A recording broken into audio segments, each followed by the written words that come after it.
think it's time to ask the question, does Games Workshop have too many games? Miniature Realms is proudly sponsored by Baron of Dice, premium wargaming dice. Over 500 styles, over 4,000 customer reviews. Welcome to the best dice on the planet. Hello, welcome to Miniature Realms. My name's Stuart, and if you're a regular subscriber, you'll know that most of my videos are painting tutorials. Occasionally I do a video that's a little bit more around a project or something that's inspired me, and then every now and then I do something that's a little bit more talk to camera. I try to keep them few and far between, but today's topic is something I really wanted to get into. Now, am I making this video because my beloved Warhammer the Old World Dwarfs seem to have been delayed? No. Well, maybe just a little bit. At least it's inspired the conversation one way or another. And this video is not designed to be a Games Workshop, a bashing exercise. That's not my normal mode of operation. That's not the kind of content I make. I know there are a lot of channels out there that do that kind of stuff.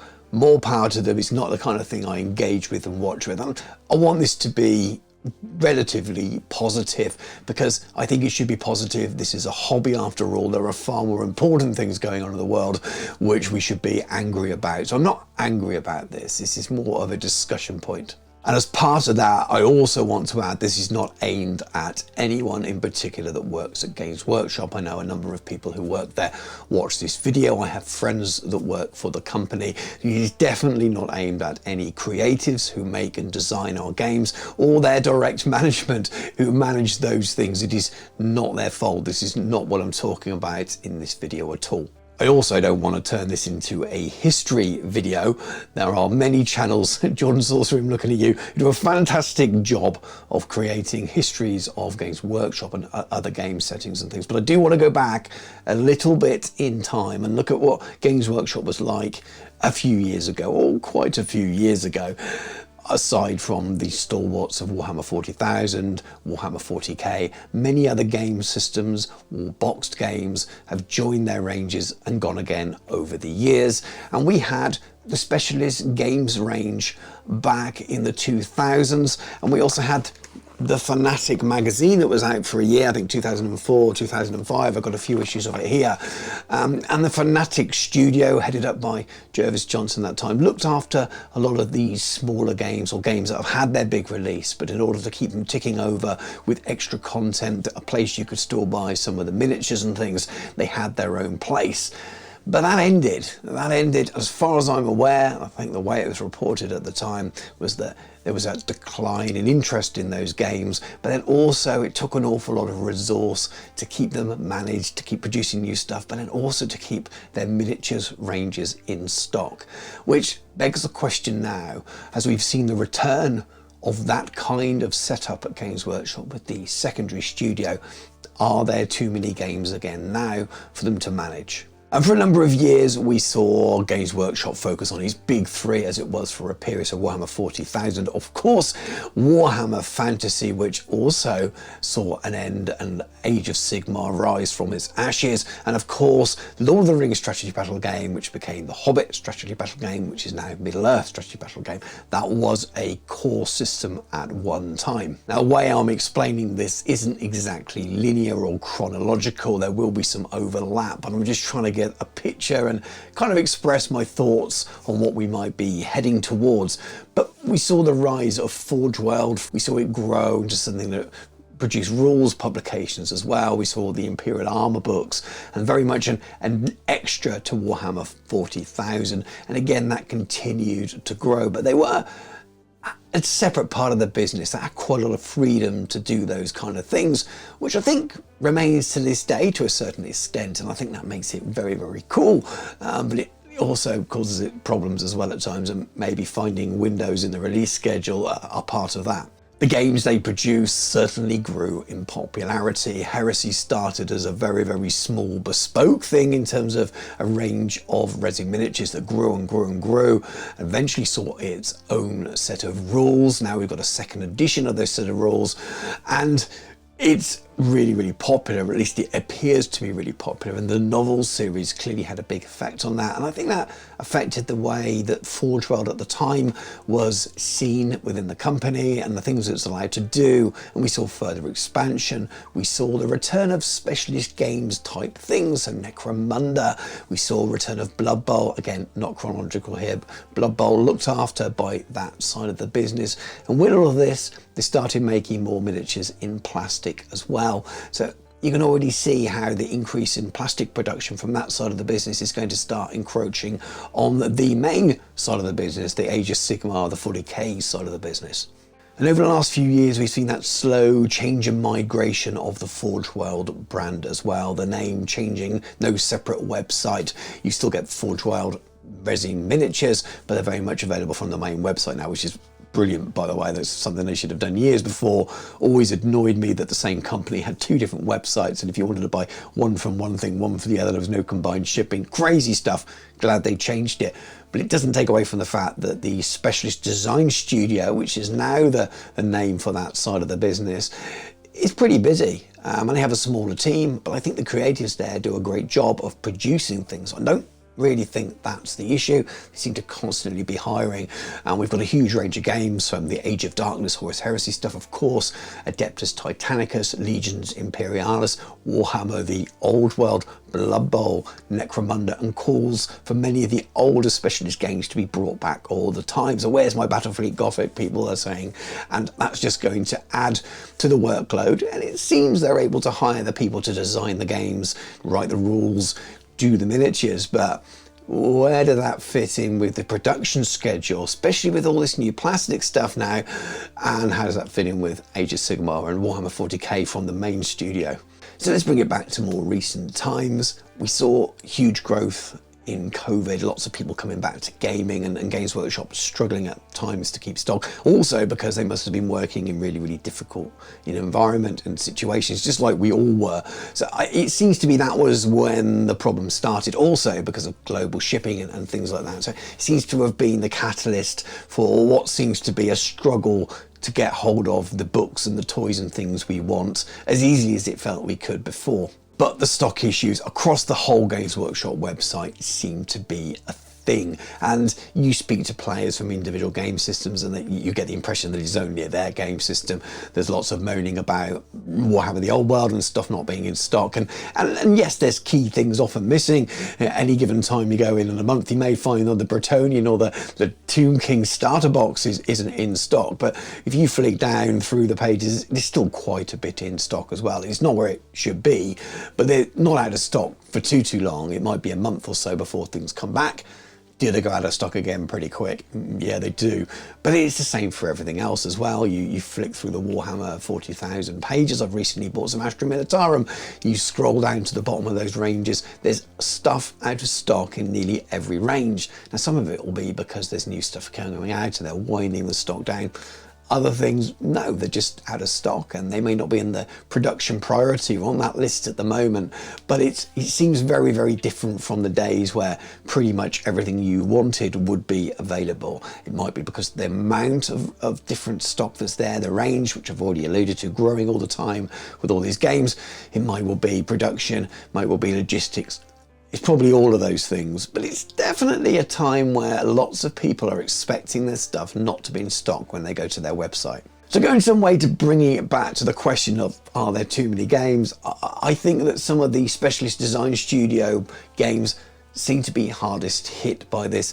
Now, this is not entirely down to stock level, but we saw Legions Imperialis delayed a lot. I think the rumours were that it was supposed to be out in the September of the previous year, but there was a problem with the printing of the book, whatever it happened to be. I don't think this was a stock management thing, but regardless, it caused a big delay and it wasn't out right towards the end of the year. But the bigger one was when it came to their Wave 2, their second book, and some of the miniatures related to that.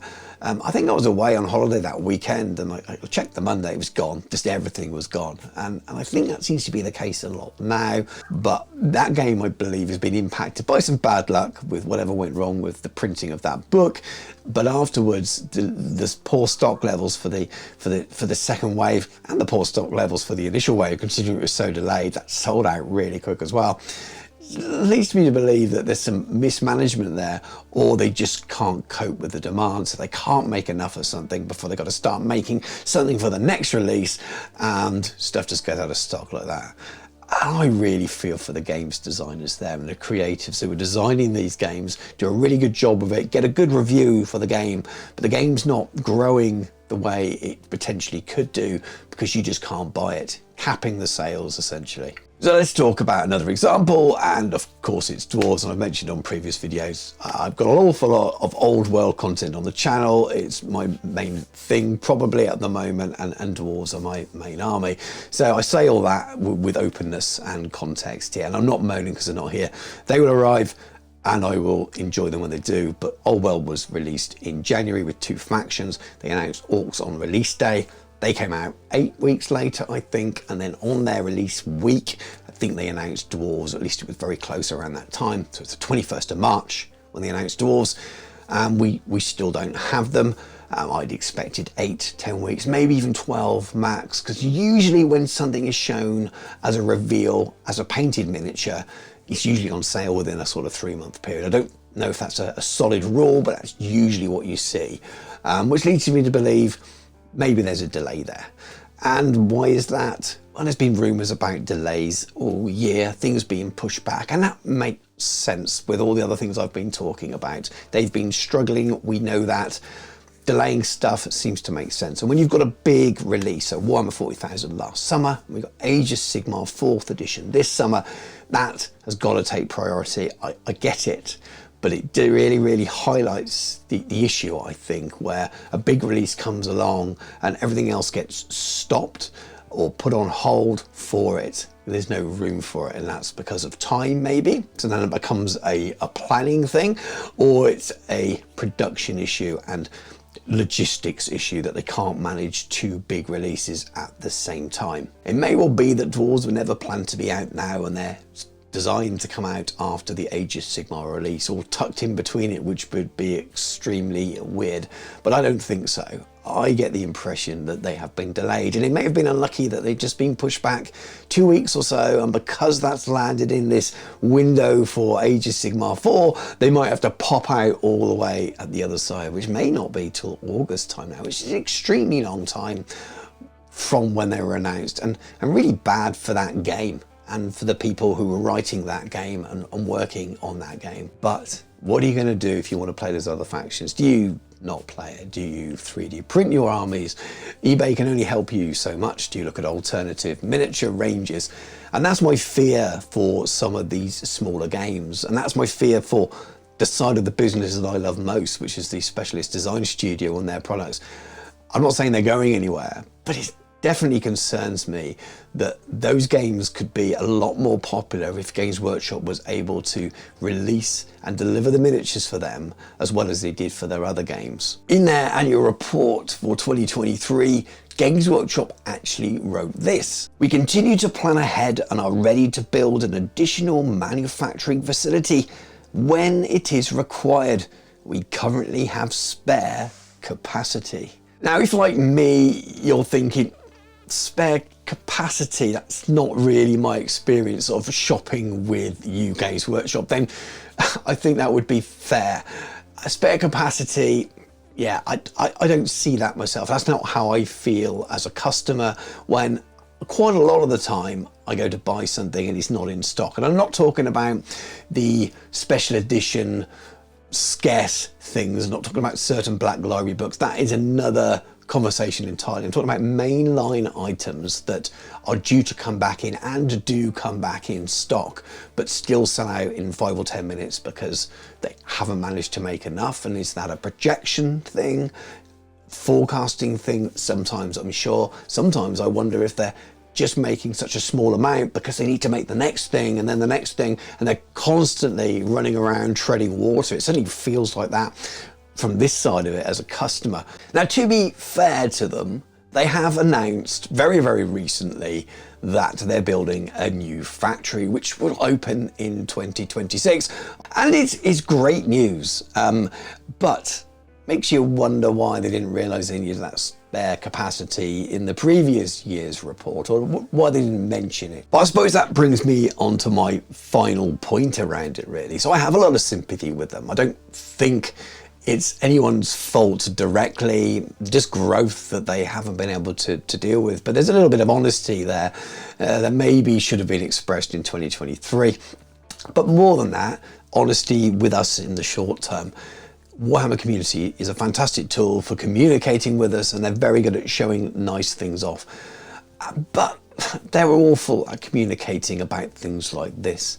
And a little bit of better communication around stock levels and why things are happening would go a long way, I think, to removing some of the angst and some of the complaints. So, does Games Workshop have too many games? I suppose in the short term, probably yes. It appears they definitely can't handle getting all of those games out at a reasonable time and a reasonable release schedule, what seems reasonable to us. Get it, in the days gone by you waited a long time for games, but if they're showing these things, they have to provide them. If they're launching games like Warhammer the Old World with all the army lists, maybe they need to think how people will react if you get more than halfway through the year and only 3 of the 9 are out. It's a big thing, but it's an issue. If you want to play Legions Imperialis and you can't buy half the stuff, it's an issue. So not being able to play their games because stuff is out of stock is an issue. So if they communicate better, it would be a really good thing. And like I said before, I feel sorry for the creatives that put all the time and work and effort into producing these really good products, only to see people get excited and then lose interest before they're even able to buy them just because those things aren't there. That is probably enough for this long ramble of a conversation. It's still nice to do a bit of a talk to camera once in a while, and I'd love to hear your thoughts on it. Comments below. Really like to know what you think. What are your experiences of the stuff you've been waiting a long time for? I promise the next video will be back to normal programming. Will be very much a painting video of some flavour or another, be that Old World, Warhammer 40,000 or Warlord Games Epic Battles Ranges. It will be something, and it won't be me talking to camera and complaining. If you'd like to support the channel, subscribe, watch all the other videos, like this video if you have liked it. You can check out the channel's Discord. It's a lovely friendly place to talk about all different game systems, and I even have a Patreon as well. Links to all of those are in the show description. Check out the channel sponsor, and there's a link in the show description to them as well. So Baron and Dice will offer you an extra 5% if you use the discount code Miniature Realms. So all of that stuff, go and check it out. But thank you very much for watching. Take care, and I'll catch you soon.